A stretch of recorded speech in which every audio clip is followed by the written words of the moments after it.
Welcome to Dead Man Talking. Tonight's story is an exclusive brought to us by my wonderful friend Wolf over at SasquatchSagas.com. Do make sure you take time to check out the stories on the website there, some encounters over there, and some of the science behind the theories we have in the Sasquatch communities.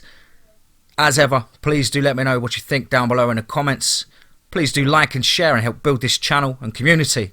Remember, we're trying to smash through the 10k subscribers before April. I can only do that with your help, your likes, shares and comments. As ever, thank you so much for all of your support, kind messages, DMs and emails as well. Without further ado though, let's get into tonight's story entitled Boo and the Dogman. Let's get straight into that.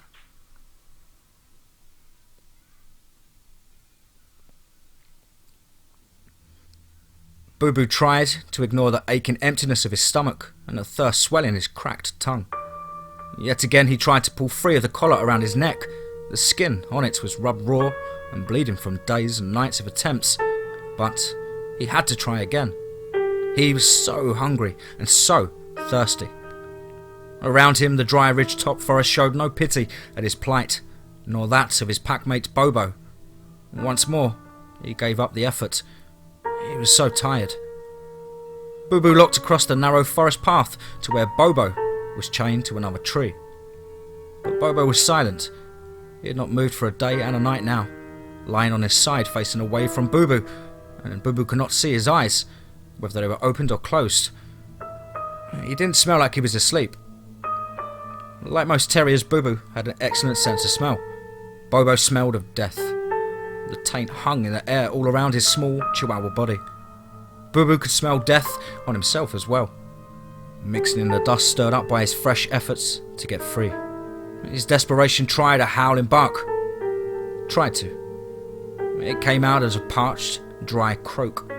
He soon gave up the effort and, in desperate weariness, he coppered his small packmate and lay down. He felt his eyes close and almost instantly started dreaming.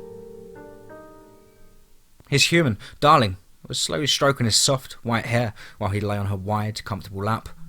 She was crooning to him, her soft hands calming him as he drifted in comfortable haze of near sleep. But then Rodney entered the room. Boo was instantly on his feet, barking furiously in a rage. At Darling's feet, Bobo too was up, his shrill chihuahua yapping filled the aggression far beyond his size.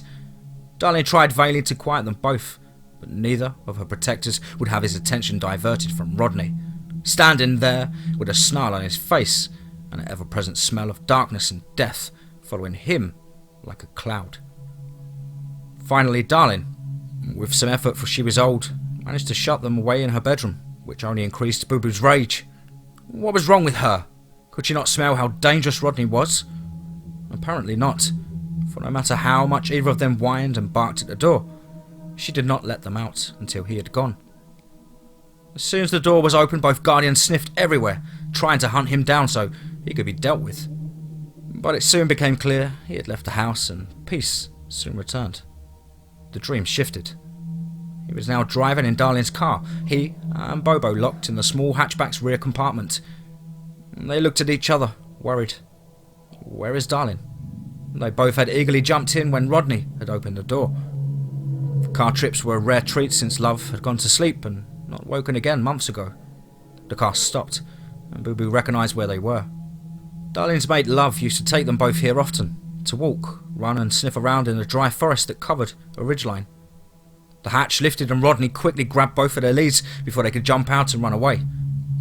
The excitement of the familiar place replaced Boo's dread of him for a moment, as Rodney led them both up a trail towards the highest point on the long ridge walk. Although months had passed, familiar and exciting smells assaulted Boo's nose, and his hatred for Rodney was forgotten. It could have been Love himself walking them now, except Love would have let them off by now to run and investigate as he strolled along behind them. The collar and the lead chafed at his neck. He wanted Love to let him off. Stop it, you mongrel! He felt a vicious tug at his neck, and a harsh voice reminded Boo it was not Love walking them. He felt a moment of trepidation then, but Bobo's excitement next to him soon drove it from his mind, enjoying this walk despite Rodney. Since Darlin's mate Love had died and left her alone with only Boo Boo and Bobo for company, they had done their best to ease their surviving human's pain and loneliness, but she had smelt of lifelessness for long months now. Not death, but lack of life. It was a smell Boo Boo remembered from before he had met Darlin and Love. He had been in a small concrete place, heavily tainted with chemicals, the smell of sorrow, and even worse, death, before Darlin had rescued him and taken him home to meet Bobo for the first time. Ever since that beautiful day, he had loved and adored Darlin, and by extension, her old human mate Love, and tried his best to repay her kindness with protection. It had broken Boo Boo's heart to smell that smell he had thought he had forgotten on his Darlin. But then, he had come. Rodney, the new man. Right from the start, Boo Boo smelled the darkness and treachery in him, but Darlin smelt of life again, so he held his tongue at first. Boo Boo made sure to avoid the new man as much as possible. But then when he saw Rodney viciously kicking Bobo, he could not hold back no longer. From that point on, he was determined to never let Rodney anywhere near his Darlin. As a result, he spent many long hours locked in the bedroom with Bobo. But now they were being taken for a walk by Rodney himself. What was up? The almost forgotten smells assailed Boo Boo's nostrils as he continued to pull at the lead, straining to run and explore like he and Bobo had done so often with Love walking them. But no, his nose had to be content with what he could reach from the chain as he climbed higher and higher. After a while, Rodney suddenly stopped and Boo Boo's excitement lifted. Maybe he would let them off to run now. Instead of letting them off with the leads, he tied them both to trees on either side of the path and walked away, back down the hill towards where they had parked. He and Bobo simply sat, confused for a while. Had Rodney forgotten something? But when he did not come back and darkness began to fall, they went frantic, barking and pulling at the chains holding their necks to the trees, and so began the long days and nights of hell. Hot, beating sun followed by chilling cold nights while the thirst and hunger steadily grew. And still, Rodney did not come back. The sharp crack of a breaking stick broke through into Boo Boo's dream. With an effort he opened his eyes. Was Bobo awake? He saw it was approaching dark, yet another night was falling. But what he saw was not Bobo. His head jerked up in shock, causing it to spin and his eyes to glaze over. When they cleared, he saw he was looking at another dog. But what a dog! As black as the darkest night, its massive head would have been near the height of a human's eyes, but was on all fours, looking down at him with dark red eyes. It smelled of something ancient and wild, and Boo Boo felt his genetic memory stir. A chill, worse than the coldest morning, filled his bones. He could not help but whimper and shrink back as far as his chain would allow. Although he knew he was a small dog, by dog standards, this thing made him feel like a mouse. Its deep red eyes, almost hidden in the darkness of its face, seemed to bore into Boo Boo's quivering bones. But then, thankfully, it turned its attention away from him. The giant black monster dog looked down at Bobo, who had still not stirred. It lowered its great head to sniff, and the enormous intake of breath loud in the gathering dark. Then, it nudged Bobo with its enormous nose, rolling him over. Bobo still did not stir. His eyes were closed. Was he dead? The monster dog opened its jaws and Boo Boo thought it was going to start to eat his mate. Forgetting his fear, he jumped to his feet and managed to croak some shrill, angry barks, his dry throat tearing at the effort. But it did no good. The monster dog ignored him completely, closing its enormous teeth around Bobo's lead. It snipped the chain as if it was soft rope. Then, it did an amazing thing. The monster dog reached out with one front leg and, turning its paw gently, scooped Bobo up, like a human would. Boo Boo stopped his pathetic barking and wide-eyed watched the monster dog stand up. Up and up it went, far higher than the tallest human Boo Boo had ever seen. Its joints made a strange clicking sound as it did so, and then tilting its enormous head and those ancient burning coals of eyes back down at Boo Boo one last time. It turned and walked away, down into the forest's slope, on its hind legs. Suddenly, incredibly weary, the burst of barking had used the very last of his energy. Boo Boo felt his legs give way. It seemed he floated down to the ground, his body bouncing as it hit the dirt like he was falling onto Darling's soft blankets she kept on her bed. He distantly wondered if the monster dog was going to eat Bobo, but didn't really care anymore. He was hungry enough to eat his mate himself. At least it had left him alone. But worse than the hunger was the thirst. His throat felt cracked in dust and riven with dry cracks, like what he could vaguely see on the ground in front of his half-closed eyes. Ground which suddenly began falling away from him as he felt a familiar disorientating feeling of being picked up by hands. It must have been Darling, or maybe even Love, her man-mate. But Love was gone now. Maybe it was his ghost. He allowed his eyes to fully close. Whoever it was, he felt like he was flying as he moved through the forest, the smells changing from dry dust to ferns, and moisture, which teased his parched tongue as he was carried downhill. Then, suddenly, the water smelled overpoweringly strong as his dry throat and tongue seemed to cruelly throb at the moisture in the air. Abruptly, he felt cool, cold water soaking into his fur as he was lowered into bliss. Its coldness brought some life back, enough to open his eyes to see the moonlight reflecting of a small stream he was lying in. Gratefully, he opened his mouth as well and allowed the coolness to flood into his parched throat and fill the cracks in his tongue. More life returned, and he sat up and lowered his head to lap deeply of the cool, cool water. It was too much too quick though, and he threw it right back up. But it had done its healing magic anyway. Given more life back to his bones, he drank again, more slowly this time, filling his empty belly with cool life. After a while, he looked up, expecting to see Darling or even a ghost of Love standing there. But the air was empty. There was no one to be seen anywhere. But then he noticed Bobo lying on the edge of the water, his head on a bank. He still smelled of death, and his eyes were still closed. But then Boo Boo noticed Bobo's small chest heave in a big sigh. He was alive! Involuntarily his tail wagged, and he staggered over to where Bobo lay, half in and half out of the water. He sniffed at Bobo's nose, and in response his bulging chihuahua eyes opened to look up at him. But he did not raise his head. The effort was too much. He was obviously still very near death.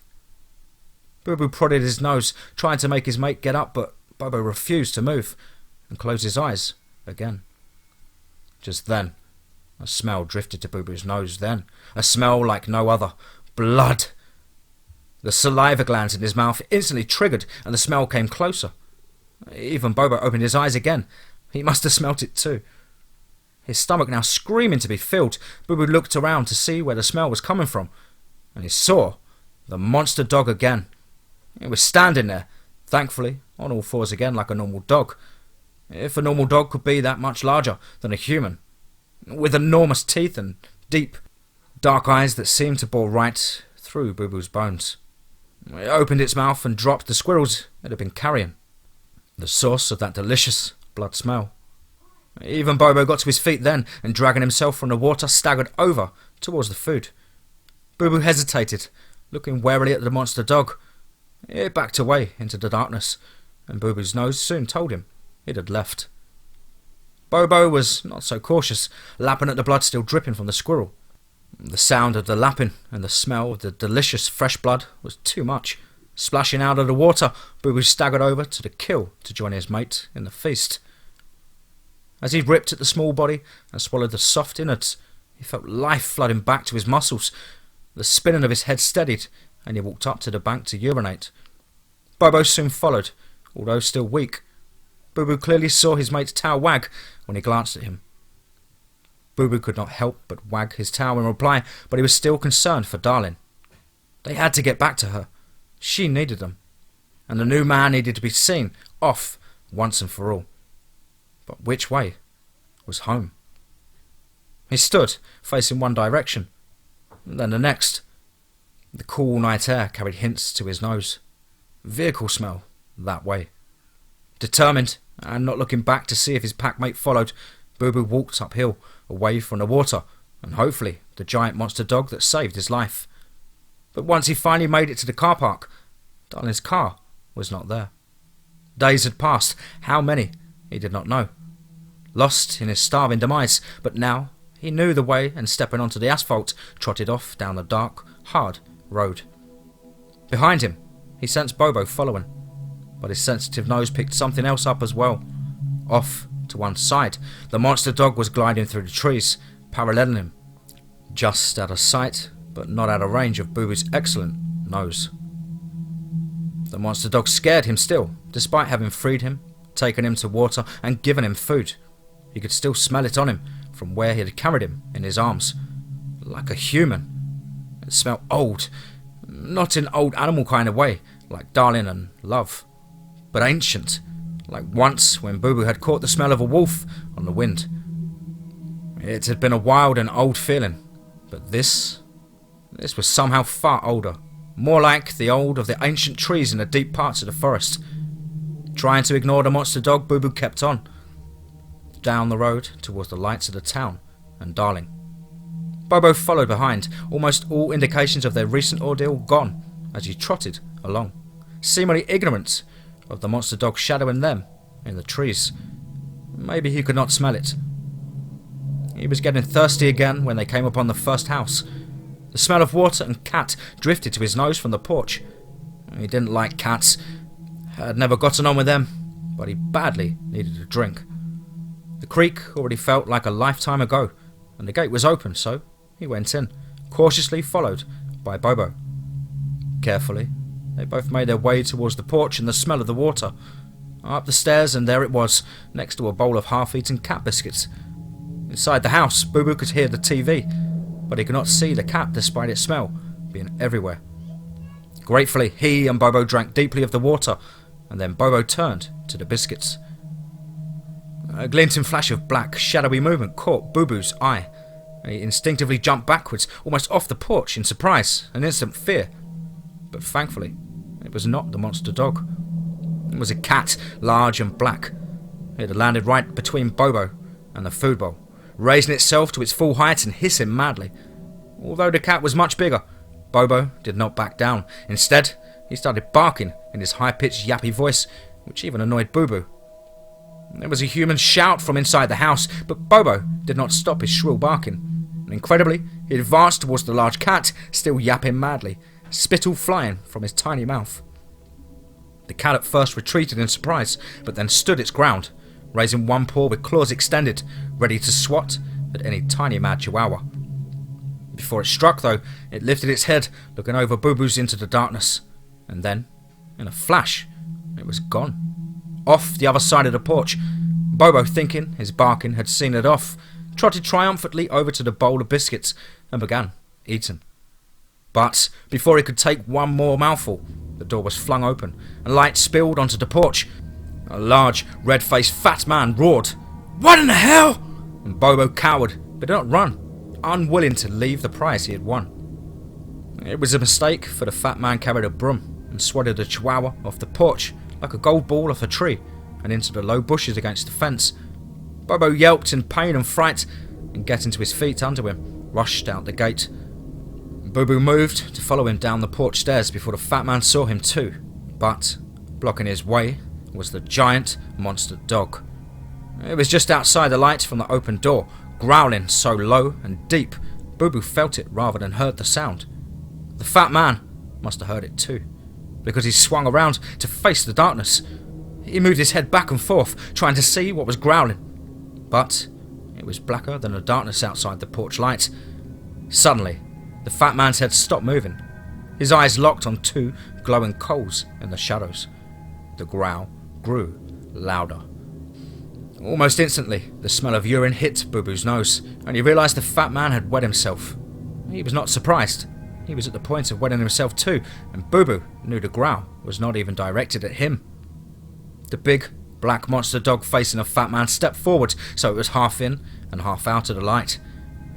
Its drawn black lips revealing incredibly wicked-looking yellow-white teeth as it looked up at the fat man on the porch, that hideous growl never ceasing its low, warning rumble.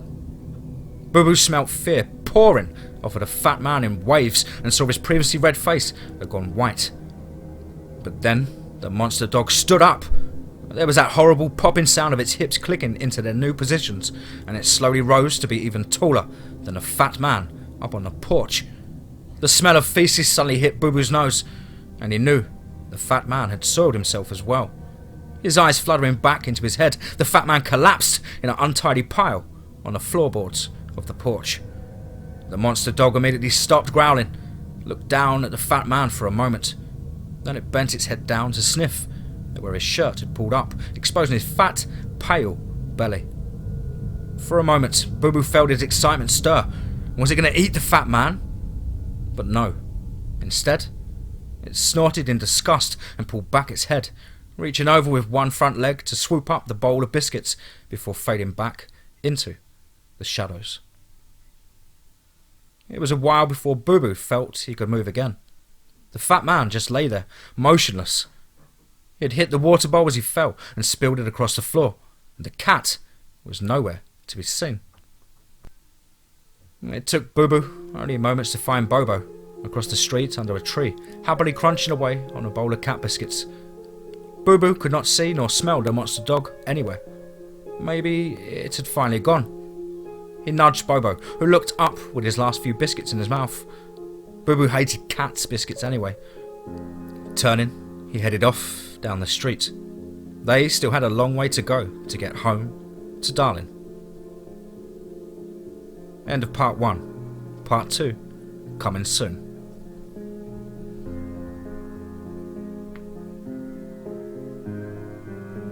Wow, fantastic stuff, Wolf. Thank you ever so much again for allowing me access to the site and cover the stories that are up on there. As I said, guys, do take a second to get onto that wonderful website. It's www.sasquatchsagas.com. As ever, please do let me know down below what you thought. Please do like and share and help build this channel and community. And don't forget the hashtag TeamFEAR. I hope you're all safe and well and happy.